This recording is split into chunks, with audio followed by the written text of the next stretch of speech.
El Rumor de la Discordia, un podcast para comentar las noticias de Jalisco.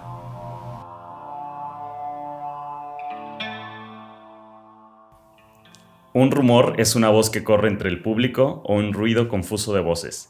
Bienvenidas, bienvenidos al Rumor de la Discordia, un programa para contextualizar las noticias de Jalisco. Pepe Toral. ¿Qué tal, Ángel? Muy buenos días. Y bueno, hoy les presentamos algo especial, una invitada. Específicamente vamos a hablar de temas de violencia de género, feminicidio, cómo está la situación en el estado, un poco haciendo eco del informe de gobierno que fue demasiado triunfalista en general, pero creo que en este tema sí se pasaron demasiado, ¿no? Muy poca autocrítica.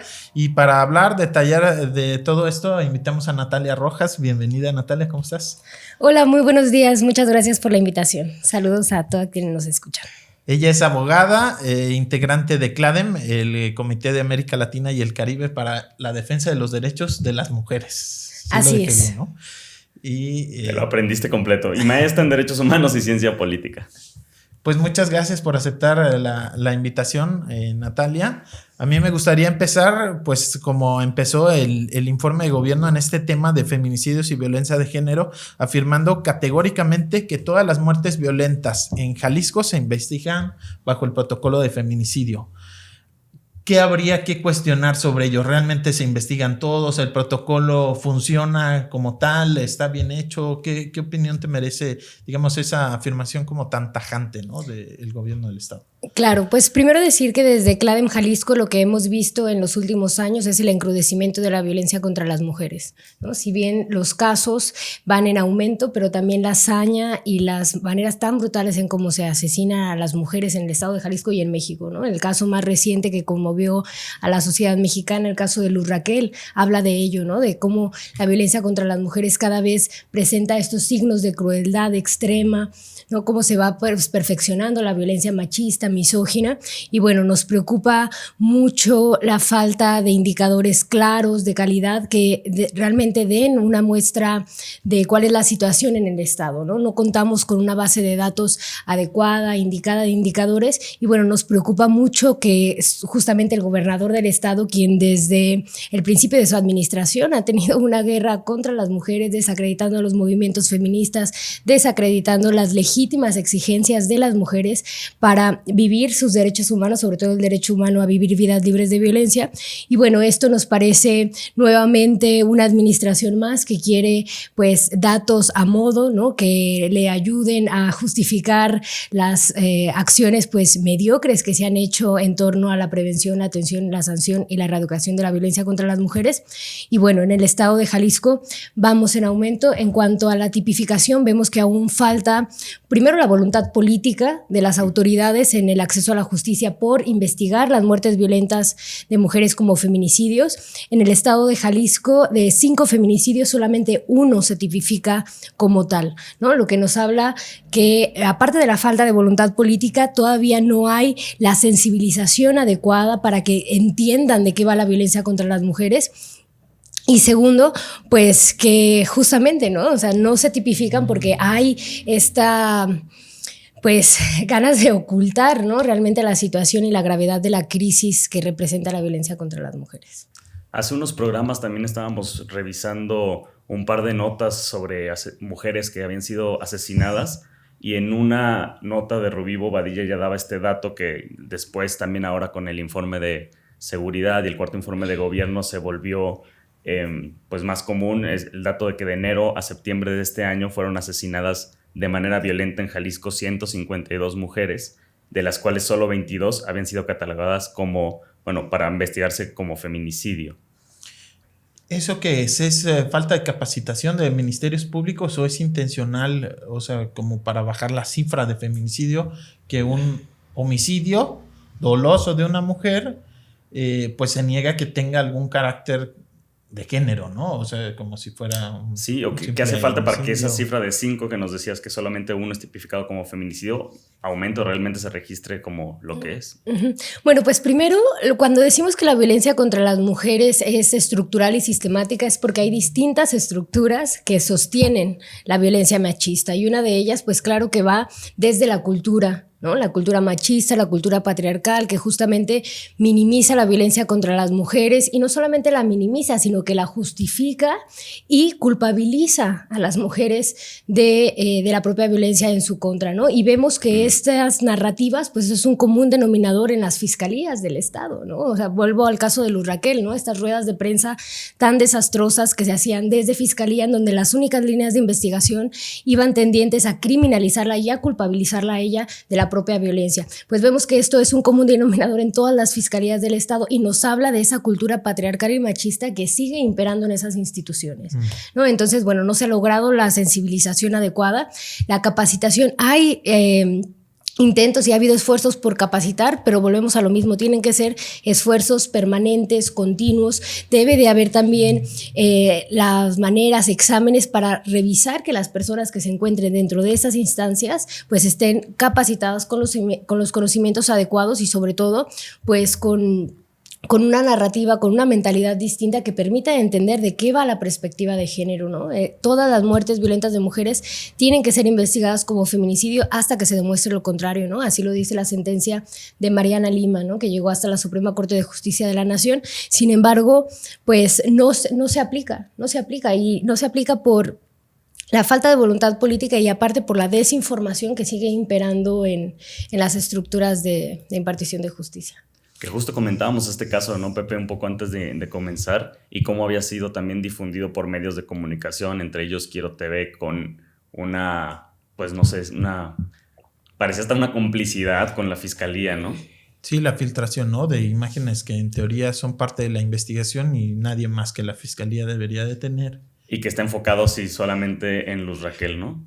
Claro, y lo que te digo, esta narrativa parece que hasta les mandan el script, ¿no? A todas las fiscalías del Estado, porque lo vemos exactamente la misma narrativa en el caso de Devani, por ejemplo, en otras fiscalías, en otros estados de la República, sucede lo mismo, ¿no? Esta tendencia a criminalizar, también el tratamiento que se les da a las muertes violentas de mujeres en los medios de comunicación, no en todos, claramente, pero sigue habiendo pues grandes lagunas que tienen que ser pues llenadas con una cultura de derechos humanos, ¿no? Y de perspectiva de género. Definitivamente hay mucho que mejorar. El de Devani es el de Nuevo León, en donde se decía que ella sola se había caído a una cisterna, exactamente. Y bueno, y veíamos también el tratamiento de los medios de comunicación, la revictimización, ¿no? Muchas veces recreando la escena del crimen, fiscalía nuevamente, pues sin informar a las familias también, salió a dar ruedas de prensa, etcétera, ¿no? Entonces vemos también cómo el mal tratamiento de la información también entorpece las investigaciones, ¿no? Entonces, bueno, creo que eso es muy importante también, ¿no? La fiscalía debe de garantizar que las investigaciones se den de manera imparcial en un contexto respetuoso de derechos humanos, ¿no? Y es muy preocupante que la fiscalía esté junto con los medios de comunicación pues entorpeciendo las mismas investigaciones. Que estos son casos muy mediáticos, ¿no? Que se vuelven literal un escándalo, pero o sea, antes del feminicidio hay un montón de casos en donde ya habían ido a denunciar y aparentemente o las autoridades no consideran que es tan grave o dejan de darle seguimiento o las medidas de protección, y esa violencia que alguna vez denunciaron va escalando hasta que llega a feminicidio, ¿no?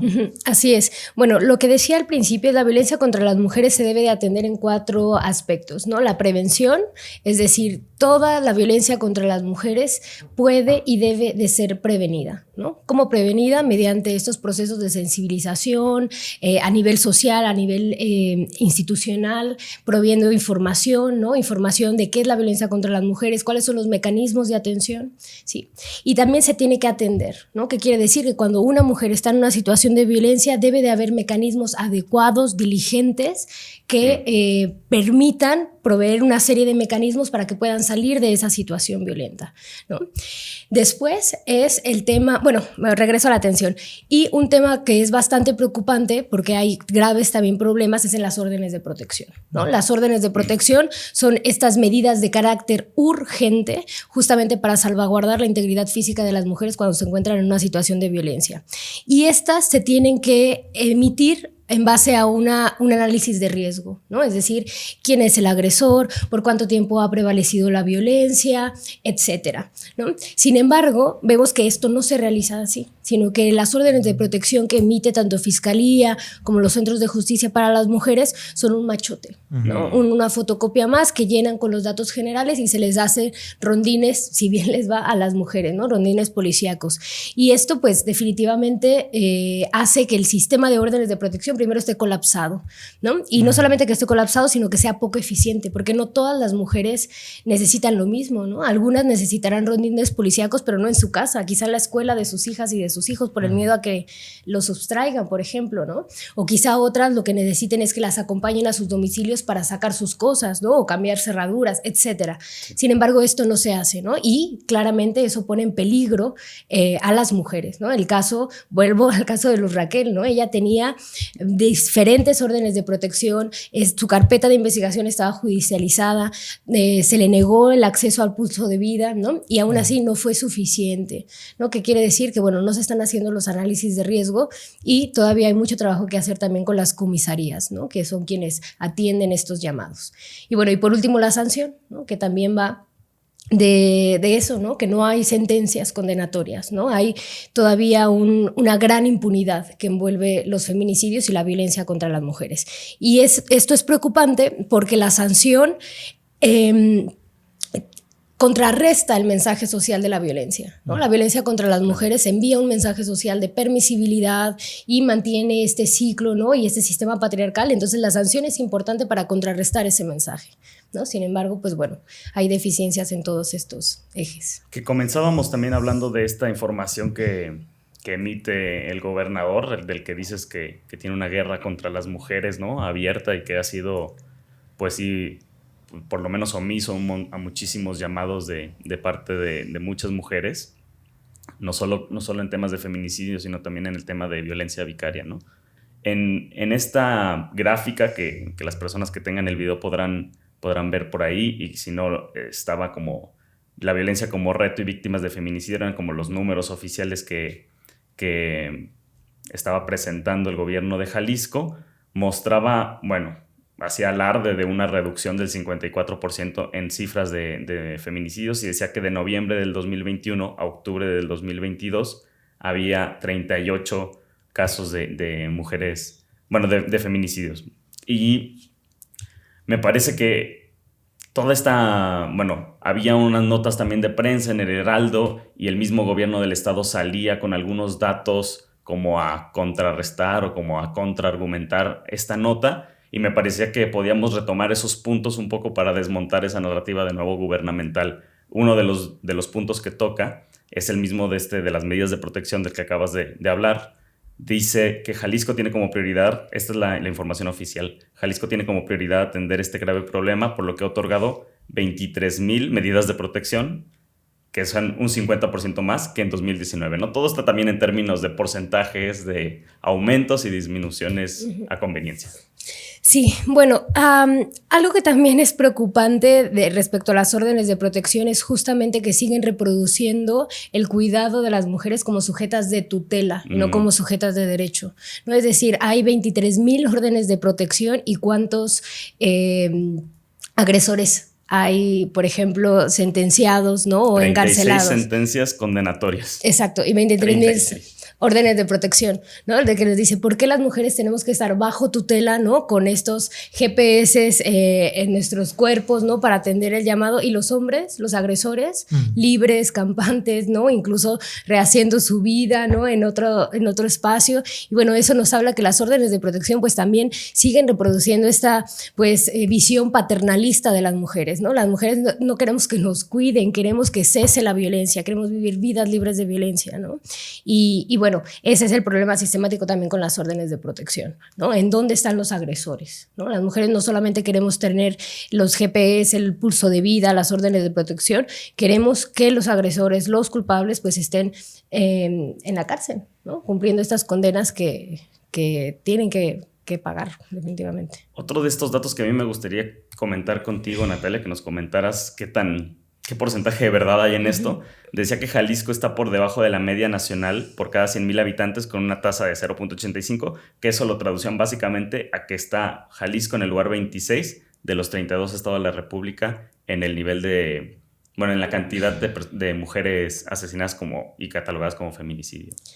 Claro, bueno, primero decir que el estado de Jalisco, desgraciadamente, tiene una grave crisis de derechos humanos, ¿no? Una de ellas es la violencia contra las mujeres, ¿no? Otro tema es, bueno, el tema de feminicidio, también la desaparición forzada de mujeres, niñas, adolescentes y claro que también hombres, niños.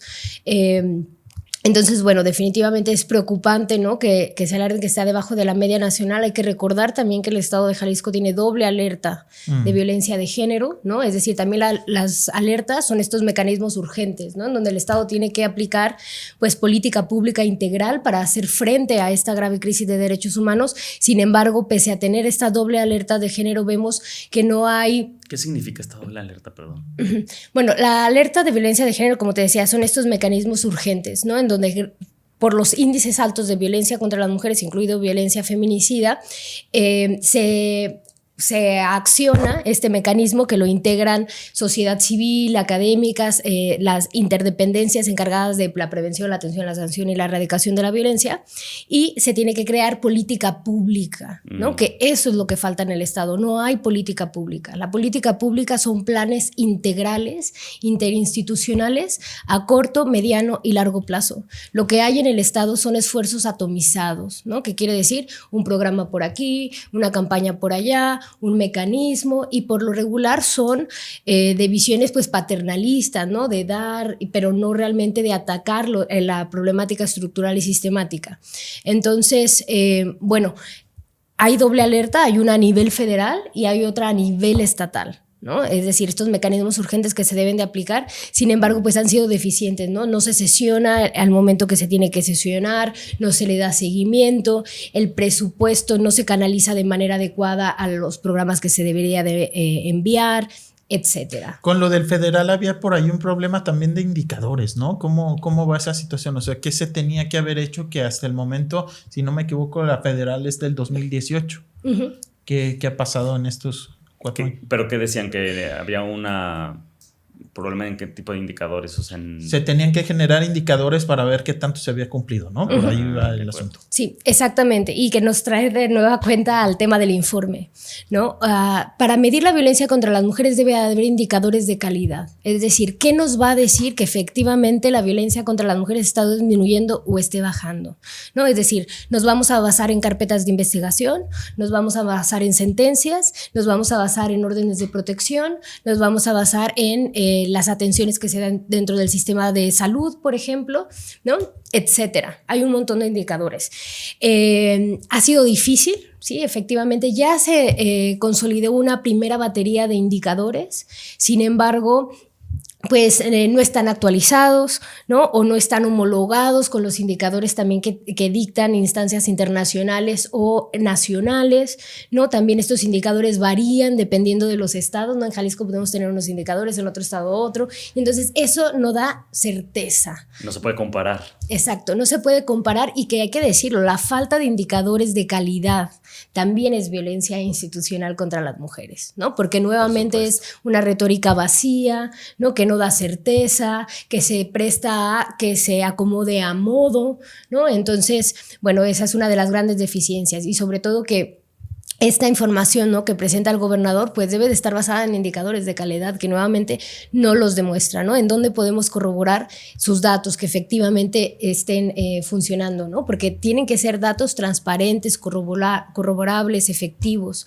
¿no? Entonces, bueno, la falta de indicadores es un tema estatal y a nivel nacional también, que no hay una homologación ni de tipos penales ni de indicadores.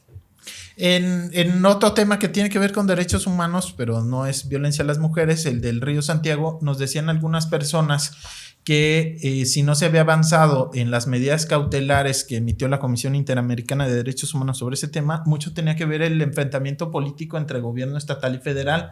No se ponían de acuerdo, no se sentaban, uno presentaba un proyecto por su lado, el otro por el otro, cuando en teoría esas medidas cautelares eran para el Estado mexicano, para los 3 niveles de gobierno y todos los poderes. Pasa algo parecido con esta alerta que en teoría, aunque sea federal, involucra también a las autoridades estatales y tendrían que generar políticas públicas en conjunto. Esas diferencias políticas también tienen un impacto en estas alertas. Claro, definitivamente, ¿no? Lo que vemos es que los temas de mujeres, el tema de violencia contra las mujeres, pues también se ha prestado a esta politización, ¿no? Y que los temas, lejos de ser parte de la agenda de derechos humanos, ¿no? De la agenda pública, pues se presta justamente a estos juegos políticos y de poder, ¿no? Y eso hace que la agenda de las mujeres pues pase a un segundo término o incluso se convierta en botín político, ¿no? Y entonces de eso vamos a estar muy vigilantes, sobre todo en el próximo periodo de elecciones, ¿no? A nivel presidencial que se viene, en donde, bueno, definitivamente vamos a estar viendo, ¿no? El uso de los temas feministas, de la violencia contra las mujeres como eso, ¿no? Como un botín político y que definitivamente pues es, nuevamente reitero, eso también es violencia política y violencia institucional en contra de las mujeres. Oye, en todo este mar de complejidades y de temas súper complejos para atender, desde CLADEM Jalisco, que me imagino que están en muchísimos temas, pero ¿qué cosas están trabajando, digamos, de forma prioritaria? ¿En qué cosas se puede tener quizás incluso buscando quizás una nota de esperanza hacia dónde se está trabajando y dónde se pueden ver avances de forma quizás en el corto o mediano plazo? Uh-huh. Bueno, desde CLADEM Jalisco decir que trabajamos diferentes áreas, ¿no? Primero manejamos el monitoreo, ¿no? De la situación de derechos humanos de las mujeres y de violencia. Súper importante, ¿no? Para contrarrestar todo esto. Para claro, las cifras oficiales. Claro, exactamente. Y porque hay que decirlo, apenas hace unos años es que se empiezan a nombrar estos indicadores, ¿no? O sea, la doctora Lupita Ramos, que preside, es vicepresidenta de CLADEM a nivel nacional, ella inicia con el primer estudio referencial de feminicidios en el Estado. Previo a eso, colaboras, ¿no? Sí, exactamente. Pero previo a eso no había ningún estudio, ¿no? Que diera ciencia cierta de estos indicadores. ¿En qué año es eso? El análisis de la doctora es del 2009 y ella hace un estudio georreferencial del 1997 al 2007. ¿No? Y es el primer análisis de los feminicidios en el Estado. 2009. En el 2009. Previo a eso no había nada de indicadores, ¿no? Entonces, bueno, esa es parte de la labor que hacemos desde CLADEM, el monitoreo. También hacemos capacitación y sensibilización tanto a instituciones del Estado como a sociedad civil. Y, bueno, también litigio estratégico, ¿no? Es decir, acompañar casos que nosotras creamos que pueden romper el paradigma, sobre todo de lo legal, y que pueden, pues, revertir estas fallas sistemáticas, ¿no? Algo, bueno, esperanzador, ¿no? Que yo me gusta, y sobre todo alejándonos un poco del Estado y sus lógicas, algo esperanzador definitivamente es la toma de conciencia de las mujeres, de las niñas y de las adolescentes, ¿no? Hay que decirlo, el movimiento feminista, el movimiento de las mujeres es el de los pocos contrapesos políticos, ¿no? Reales que existen en el país y me atrevo a decir en el mundo, en el Estado. Y bueno, eso nos habla de la toma de conciencia, de que no estamos dispuestas a callar, no a ceder, queremos una redistribución del poder, que las mujeres podamos participar en la vida pública, en la vida política, libres de violencia. Y eso, ¿no? Sobre todo en las exigencias de nuestros derechos humanos y el derecho humano a vivir vidas libres de violencia, ¿no? Hay que decirlo, ese es el derecho humano de las mujeres y en eso lo podemos ver, ¿no? Es evidente que las mujeres estamos impulsando un cambio, ¿no? Social, político y bueno, eso a mí me gusta siempre rescatarlo. Claro. Otra cosa que causó muchísima polémica al inicio del gobierno de Alfaro y que lo resaltó muchísimo en su informe es lo del Instituto Jalisciense de las Mujeres, que desaparece y crean la Secretaría de Igualdad Sustantiva. Con las cifras y sobre todo de presupuesto, el gobernador pues presumía que le invirtió más de 1000% 1000% más de presupuesto que lo que tenía el Instituto Jalisciense, ahora en la Secretaría de Igualdad Sustantiva entre Mujeres y Hombres. Este paso... Que no me acordaba el nombre, yo le puse Perdón. secretaría. ¿Y cómo se llamaba? El CISEM. Este paso de un OPD, el Instituto Jalisciense de las Mujeres, a una Secretaría de Gobierno, que bueno, en un inicio hay que recordarlo, no era solo entre mujeres y hombres, ¿no? Estaba ahí también el tema de juventud, el tema de personas indígenas, de migrantes, y ya justo a raíz de las movilizaciones feministas, digamos, como que se matizó un poco y esos se los pasaron a otra secretaria y ya se quedó en teoría únicamente temas de mujeres, ¿no? O igualdad sustantiva entre mujeres y hombres. ¿Cómo, o más allá de presupuestos y de cifras, en lo cualitativo, cómo han visto este cambio? Si ha habido avances, ha habido retrocesos. Sí, mira, primero me gustaría decir de dónde vienen los institutos de las mujeres. Los institutos de las mujeres nacen como una exigencia a nivel internacional, justamente de las mujeres que se conglomeraron en la conferencia de Beijing en 1995. Y Beijing en 1995 es una conferencia importantísima porque se consolida la política pública a nivel internacional en materia de derechos humanos de las mujeres. En Beijing, bueno, se establecen 12 puntos que debe de contener esa agenda política, ¿no? Y uno de ellos es crear mecanismos de adelanto para las mujeres, ¿sí? Y de ahí surgen los institutos, ¿no? No es de que de repente el gobierno se despertó y dijo, mira, vamos a dar estos mecanismos de adelanto, no, sino que fue un mandato internacional. Nos queda claro que no entienden, ¿no? Que no entienden el gobierno del Estado, porque la desaparición del instituto es un grave retroceso a los derechos humanos de las mujeres que contraviene justamente lo que se estableció en la plataforma de Beijing. ¿Por qué? Porque, bueno, son mecanismos de adelanto para las mujeres como una medida afirmativa para contrarrestar justamente la exclusión que los temas de mujeres habían tenido dentro de la vida política de todos los estados, ¿no? El hecho de que ahora tengamos una Secretaría de Igualdad Sustantiva entre mujeres y hombres, o sea, desde el nombre puedes decir, son mecanismos de adelanto para las mujeres, ¿sí? Ok, si quieren trabajar temas de nuevas masculinidades, trabajar con agresores, o sea, eso me parece muy bien, pero que no lo hagan con el presupuesto y en las instancias de las mujeres, ¿no? O sea, los hombres ya han tenido todo, ¿no? O sea, ¿por qué las instancias de las mujeres incluirlos, ¿no? Y eso, pues, es un desvío de los recursos que deberían ir encaminados a las mujeres, ¿no? Entonces, desde ahí ya vemos una problemática. Y la segunda problemática es el tema de la autonomía, ¿no? Un instituto de las mujeres, pues justamente gozaba de autonomía, ¿no? De independencia de los del gobierno del Estado, ¿no? Y entonces ahora lo que vemos es una Secretaría de Igualdad Sustantiva que, aparte de desviar los recursos a temas de hombres, pues también vemos que no es autónomo, ¿no? Que sigue respondiendo a los mandatos, a la agenda, a las exigencias y hasta los humores del gobernador, ¿no? Y eso pues claramente pone en juego pues la agenda política de las mujeres, ¿no? Definitivamente, eso es lo que hemos observado en los últimos años. Sí, porque incluso podría parecer desde comunicación que pasar de un instituto a una secretaría incluso podría sonar como que tiene una mayor relevancia, un mayor presupuesto, pero bueno, yo no había visto, o sea, no había perdido de vista el tema de la autonomía. Pues claro, al ser una secretaría queda bajo el paraguas, digamos, del gobernador. Uh-huh. Es jefe directo, ¿no? De la secretaria en este caso.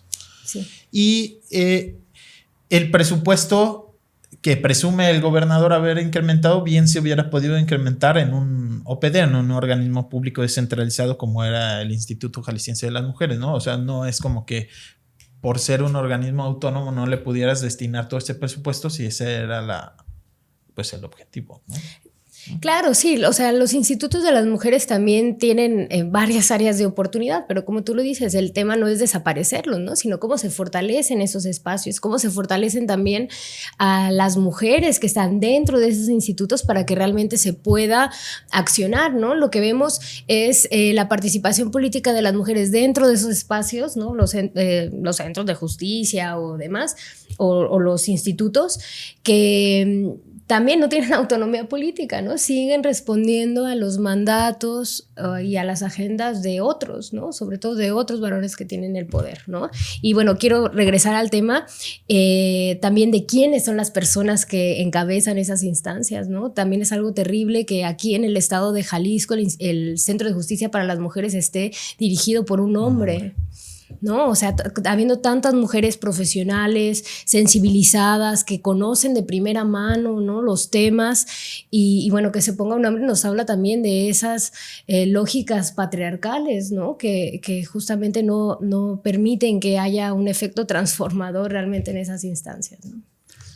Definitivamente a mí me gustó mucho tu nota sobre el movimiento feminista, el movimiento yo creo que político más importante que existe hoy en día, en el sentido de que la oposición y tal, hay muchísimos movimientos también como desdibujados y el feminista ha venido solo creciendo. Algo que a mí me llama la atención y que me gustaría escuchar tu opinión, Natalia, es las mujeres que tienen un agresor, agresores, que les preocupa el tema de su seguridad.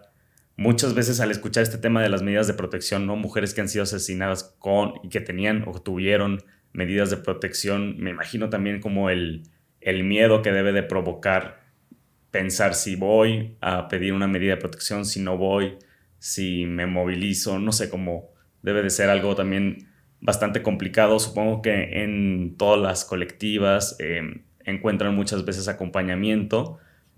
Desde CLADEM, como, ¿qué se puede sugerir? ¿Qué se le puede dar como alternativa a una mujer que está siendo víctima de violencia? Uh-huh. Claro, bueno, nosotras desde CLADEM siempre les decimos del tema de la denuncia, ¿no? Sí es importante denunciar porque es importante visibilizar la problemática, ¿no? Y exigir al Estado que cumpla con sus obligaciones, porque son obligaciones del Estado mexicano prevenir, atender, sancionar y erradicar la violencia. Sin embargo, pues sí les decimos realistamente a qué se van a enfrentar en el acceso a la justicia, ¿no? Estos que simplemente ir al centro de justicia les va a implicar 5 horas bajita la mano, ¿no? Y de ahí para arriba. Sin embargo, también decimos que eso no es suficiente, ¿no? También es importante crear un plan de seguridad, ¿sí? Y este plan de seguridad es importante que se hagan con las redes de apoyo, ¿no? Está comprobado que mujeres que tienen una red de apoyo sólida, pues es mucho más factible que puedan salir de esa situación de violencia. ¿A qué me refiero con red de apoyo? A quien más confianza le tengas, ¿no? A tus amigas, tus familiares, tus amigos, tus compañeros de trabajo, de la escuela, ¿no? Una vez que tienes la orden de protección, es importante que socialices la información de la orden de protección con tus grupos cercanos y con tu red de apoyo, ¿no? Por ejemplo, si tienen hijas, hijos, que las hagan saber que tienen una orden de protección en las escuelas, ¿no? Que compartan los números, ¿sí? Lo mismo con sus familiares, con sus amigas, amigos, y que se creen pues estos planes, ¿no? En situación de violencia, ¿qué voy a hacer? ¿A dónde voy a acudir? ¿A quién puedo llamar? ¿Sí? Sabemos que pues esto irrumpe, ¿no?, con el estilo de vida de las mujeres y que es difícil, ¿no?, justamente por eso. Sin embargo, pues este dicho, ¿no?, feminista de la policía no nos cuidan, me cuidan mis amigas, pues es verdad, ¿no?, también. Y eso no quiere decir que no denunciemos, que no vayamos a buscar la orden de protección, pero hay que cuidarnos entre nosotras con nuestras redes de apoyo y también decirlo a nivel social, también tenemos una responsabilidad, ¿no? Tenemos una responsabilidad de educarnos en los temas, de sensibilizarnos y de también saber qué hacer cuando estamos enfrente de una mujer, una niña, un adolescente que está en una situación de violencia, cómo podemos coadyuvar y ayudar, ¿no?, a apoyar en esa situación. Creo que también es muy importante y cómo socialmente también podemos apoyar a la denuncia de la violencia, ¿no? A nivel Jalisco, pues bueno, la lucha de las mujeres no es solo en el ámbito gubernamental, que es en el que nos hemos centrado mucho en esta plática, sino en todos los ámbitos, ¿no? A nivel Jalisco, ¿qué te parece que pues es urgente como entrarle, ¿no? No sé. A nivel barrio, aquí que está pasando ahorita el recogedor. Recuerden que es un podcast artesanal. Así es. No sé, en lo cultural, en la educación, en las universidades, en lo legal? O sea, ¿qué otros temas te parece que son fundamentales, pues centrales, o que están cambiando o están luchando aquí en Jalisco? En Jalisco. Bueno, yo creo que es importante voltear a ver las propuestas, ¿no?, políticas, sociales de las mujeres, para las mujeres y para el resto de la sociedad, ¿no? O sea, ahora mismo hay que ver lo que sucede en el Parque Rojo, ¿no?, con la mercadita feminista, ¿no?, que es una propuesta para mí, a mi punto de vista, una de las propuestas pues más efectivas que ha habido a nivel de mujeres en cuanto a la autonomía económica, ¿no? Que también es eso, hay un tema de la precarización, de la feminización de la pobreza, sin alternativas pues reales, ¿no? Y bueno, esto que una organización desde las mujeres, por las mujeres, con una propuesta de autonomía económica, ¿no? Y así, pues hay muchísimas, ¿no?, colectivas, mujeres que se están organizando también para el tema de urbanística, ¿no? Queremos una ciudad para todas y para todos, ¿no? Y muchas veces, pues la ciudad definitivamente no, el espacio público está diseñado no para las mujeres, ¿no? No hay falta de iluminación, no hay accesibilidad, el tema de los transportes, ¿no? Ahí hay graves deficiencias y bueno, hay muchísimas mujeres que se organizan para tomar las calles, el transporte público no motorizado, ¿no?, las bicicletas, etcétera. Entonces, bueno, hay diferentes propuestas que se hacen desde ahí, o también desde el empoderamiento a través del uso y del aprendizaje de oficios, ¿no? Hay muchísimas mujeres también que se organizan para aprender carpintería, albañilería, electricistas, etcétera, ¿no? Entonces, creo que todas son propuestas válidas que pues abonan, ¿no? Abonan a que haya otras posibilidades para las mujeres, ¿no?, más libres, más dignas y sobre todo centradas en las necesidades de nosotras. Natalia, por ahí traías una carpeta, no sé si hay algo que te gustaría agregar o es otro tema. Sí, es algo otro que tema. te gustaría quizás agregar que no hayamos comentado. Bueno, pues solo eso, ¿no?, que es importante. Perdón, también si se puede colaborar con CLADEM, por ejemplo. Sí, ¿dónde te pueden encontrar a ti, a CLADEM? ¿No? Sí. ¿Alguien que quiera hacer Sí, caso? claro, pues pueden, claro, quienes estén interesadas, decir que, bueno, es una organización que trabajamos mujeres, entonces, bueno, si son mujeres y quieren, pues, apoyar, colaborar, no somos, es importante decirlo, no somos una organización de ONG, o sea, no estamos constituidas, somos una organización autónoma, independiente, y bueno, decirles que CLADEM es una organización también a nivel regional, estamos en 15 países, México es uno de ellos, y bueno, estamos en diferentes estados, y no es necesario ser abogada, pueden, también hay psicólogas, hay sociólogas, hay mujeres con otros oficios, etcétera, entonces bueno, todas son bienvenidas, y dentro de CLADEM también algo que se nos hace muy importante es la formación política feminista, entonces bueno, también tenemos un círculo de estudios que se llama Las Irreverentes, y bueno, también una vez al mes nos reunimos a leer teoría feminista